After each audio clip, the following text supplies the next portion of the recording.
Alors, dans les protéines animales qu'on consomme, on considère souvent, quand on regarde ça d'un point de vue environnemental, que celles qui viennent des porcs et des poulets sont plus vertueuses environnementalement que celles qui viennent des ruminants. En fait, la question se pose dans des termes un petit peu différents dès lors qu'on considère la diversité des enjeux environnementaux et nutritionnels par ailleurs dans le paysage. C'est-à-dire que d'un point de vue strictement climatique, peut-être que les porcs et les poulets sont plus efficients. Mais en fait, les ruminants jouent un rôle déterminant pour maintenir les prairies permanentes extensives, qui elles-mêmes offrent des services écosystémiques extrêmement importants à l'ensemble des agrosystèmes, à l'ensemble des paysages, à la fois en termes de transfert de fertilité, c'est-à-dire de ce qui permet de faire pousser les plantes, à la fois en termes de biodiversité et à la fois en termes de potentiel de stockage de carbone. Et donc, ces prairies extensives, c'est ce qu'on pourrait appeler, comme dit, le cœur battant de l'agroécologie. Sans prairies extensives, il n'y a pas de déploiement à grande échelle de l'agroécologie qui soit réellement possible à l'échelle européenne.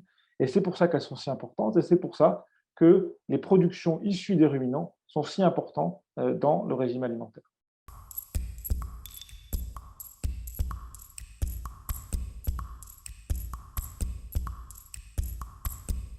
Alors oui, tout à fait, les animaux peuvent produire plus de protéines consommables par l'homme, ça veut dire dans leur viande, dans leur lait ou dans leurs œufs, qu'ils ne consomment de protéines végétales qu'on pourrait nous directement consommer, par exemple des protéines de blé.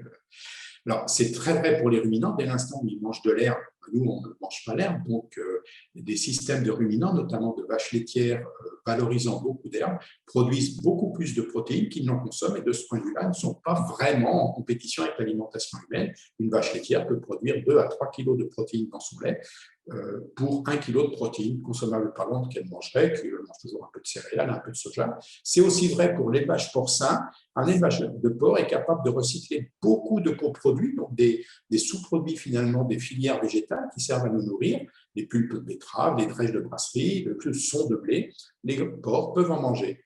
Les monogastriques, enfin, autres comme les volailles, c'est plus difficile, mais c'est des animaux qui sont à peu près à l'équilibre. Ils produisent autant qu'ils ne consomment, mais les protéines animales sont de toute façon de meilleure qualité que les protéines végétales. Bon, c'est-à-dire qu'on en consomme un peu moins pour couvrir nos besoins.